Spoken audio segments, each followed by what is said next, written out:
ঢাকা-ভাঙ্গা এক্সপ্রেসওয়ের মাদারীপুরের শিবচরের পাঁচচর গোলচত্বর এলাকায় যাত্রীবাহী বাস চাপায় মোহাম্মদ হাবিব মোল্লা নামে এক ব্যক্তির মৃত্যু হয়েছে।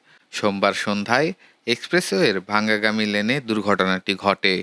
নিহত হাবিব মোল্লা উপজেলার মাতবরের চর ইউনিয়নের উত্তর বাখেরকান্দি গ্রামে মেসের মোল্লার ছেলে।